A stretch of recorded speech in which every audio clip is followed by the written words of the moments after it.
In this video we will learn how to generate a loan request in FlowHCM.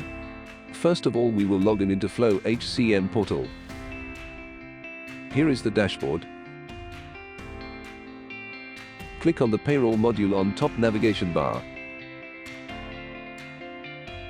So here you can see loan request form. Click on the Apply for Loan button to add a new request. Next, select an employee whose loan requisition is to be generated. Select the loan type. Select date and then enter a title for the request. Enter the loan amount.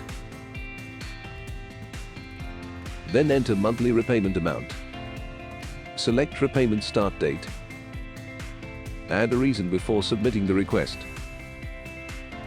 Then click on Submit button to submit your request. System will show a small pop-up indicating that your request is successfully submitted.